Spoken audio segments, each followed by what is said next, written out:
ముమ్మరం చేశారు. ఇక వినాయకుడి ఆకారంలో కూరగాయలు లేకపోతే ఈ మధ్య కాలంలో కూరగాయలను ఫ్రూట్స్ ని వివిధ రకాల ఆకారాల్లో పెంచుతున్నారు. అవును, ఒక సొరకాయ ఉందంటే వినాయకుడి రూపంలో పెంచుతుంటుంటారు. కొన్ని టమోటా లాంటివి ఉన్నాయంటే హార్ట్ షేప్ లో వచ్చే విధంగా పెంచుతుంటుంటారు. సో ఇది కూడా అట్లాంటి న్యూసే. వినాయకుడి ఆకారంలో కూరగాయలు లేకపోతే మరో దేవుడిలా కనిపించే పళ్ళు, ఇలాంటి ఫొటోస్ మనం సోషల్ మీడియాలో చూస్తూనే ఉంటాము. ఏఐ ద్వారా క్రియేట్ చేసిన ఫోటోనో లేకపోతే ఎవరైనా ఎడిట్ చేశారేమో అని అనుకుంటూ ఉంటాం. కానీ ఒక్కోసారి ఆకాశంలో వింత ఆకారాన్ని చూస్తూ ఉంటాం కదా. ఈ ఏఐ వరల్డ్ లో ఏది నిజమో ఏది అబద్ధమో తెలియని సిచ్యువేషన్స్ కనిపిస్తూ ఉన్నాయి. కానీ ఇప్పుడు మేము చెప్పే న్యూస్ మాత్రం పక్కా నిజం. కావాలంటే అడ్రస్ కూడా చెప్తాం, మీరే వెళ్ళి చూడొచ్చు, ఫోటోలు కూడా దిగొచ్చు. మీరు ఒకసారి ఆ రాయిని చూడండి. సూర్యాపేట జిల్లాలో డిఫరెంట్ రాక్స్, మనుషుల్లా కనిపించే రాళ్ళు, బుద్ధుడిలా అనిపించే స్ట్రక్చర్స్, ఇవన్నీ నిజం. ఇది ఎక్కడో కాదు, పెన్పహాడ్ మండలంలో ఈ రాళ్ళు ఉన్నాయి. Yes, different kind of stones. ఈ రాళ్లను మనము రాక్స్ చూస్తున్నాము, అందరినీ కూడా అవి అట్రాక్ట్ చేస్తున్నాయి. అలా అని ఇవి టూరిస్టులను అట్రాక్ట్ చేయడానికి పెట్టినవి కాదు, న్యాచురల్ గా పుట్టినవే. నూర్జంపేట గూడెపుకుంట విలేజెస్ మధ్యలో ఒక గుట్ట ఉంది. మనిషి తలాలు ఇక నిద్రిస్తున్న అక్కడ రాయిని చూడండి ఒకసారి. మనిషి తలలానే కనిపిస్తూ ఉంది కదా. ఇప్పుడు మీరు బిగ్ టీవీ స్క్రీన్ పైన ఇంతకు ముందు ఒక రాయిని చూసారు కదా, అచ్చం మనిషి తలలానే ఉంది కదా. వీటిని చూడటానికి చాలా మంది చాలా దూరం నుంచి వస్తున్నారు, సెల్ఫీలు తీసుకుంటారు. అది ఆ రాయిని చూడండి, కళ్ళు, ముక్కు, నోరు కూడా కనబడుతుంది. ఇది సహజ సిద్ధంగా ఏర్పడిన రాయి.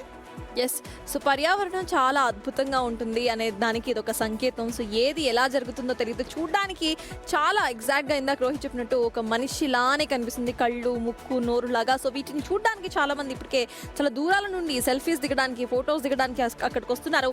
సోషల్ మీడియాలో కూడా పోస్ట్ చేసుకుంటున్నారు. ఈ ప్లేస్ ఇప్పుడు వైరల్గా మారింది. అసలు మనిషిలా ఎందుకున్నాయి, దానికి ఏమైనా రీజన్ ఉందా?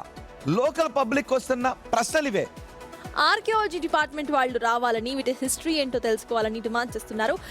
నాకు తెలిసినంత వరకు I just tell you.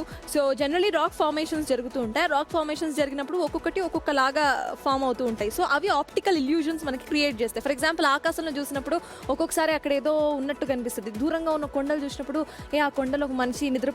Yadagiri Gutta వెళుతూ ఉంటే అక్కడ ఒక పెద్ద కొండ ఉంటుంది.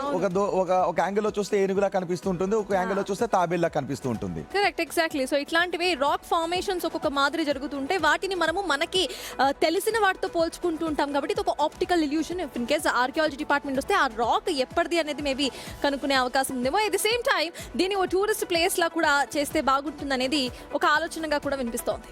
తెలంగాణలో ఇలాంటి డిఫరెంట్ షేప్స్ లో చాలా రాక్స్ కనిపిస్తూ ఉంటాయి. నేరేడుచెర్ల మండలం మేడారంలో రెక్కల స్తంభం గండి దగ్గర మెగాలిథిక్ కాలం నాటి మనిషి షేప్ లో ఉన్న ఒక అచ్చం మనిషిలా ఉండే స్టాచ్యూ కనిపిస్తూ ఉంటుంది. అవి బిఫోర్ కామన్ ఎరా. ఎస్, 1200 నుంచి 300 టైమ్స్ లోని అంటున్నారు ఇవి. అయితే హైదరాబాద్ లో జనరలీ సేవ్ రాక్స్ అంటూ కూడా ఆర్గనైజేషన్స్ పనిచేస్తుంటాయి. సో ఇట్లాంటి రాక్స్ చాలా ఇంపార్టెంట్ పర్యావరణానికి కూడా.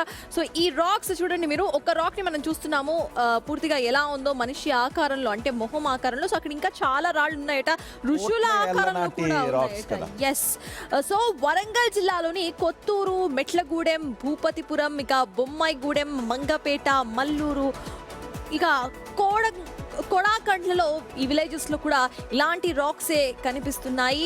సో దీనికి సంబంధించి ముందు చెప్పాను, మళ్ళీ మీకు గుర్తు చేస్తాను. ఈసారి ఒకవేళ చాలా మందికి తెలుసు, యాదగిరిగుట్ట వెళ్ళేటప్పుడు, వరంగల్ వెళ్ళేటప్పుడు హైవేలో హైదరాబాద్ నుంచి వరంగల్ వెళ్తూ ఉంటే మనకి రైట్ సైడ్ లో కనిపిస్తుంటుంది ఒక కొండ, ఏనుగులాను కనిపిస్తుంటుంది, తాబేలాను కనిపిస్తుంటుంది.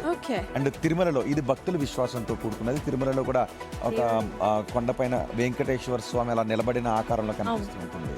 అవును, సో ఇట్లాంటివి చాలా మనం చూస్తూ ఉంటాం. ఆర్కియాలజీ డిపార్ట్మెంట్ వచ్చి ఆ రాయిల్లో ఉన్న రహస్యం ఏంటో చెబితే ఇంకొంత ఆసక్తికరంగా ఉంటుంది.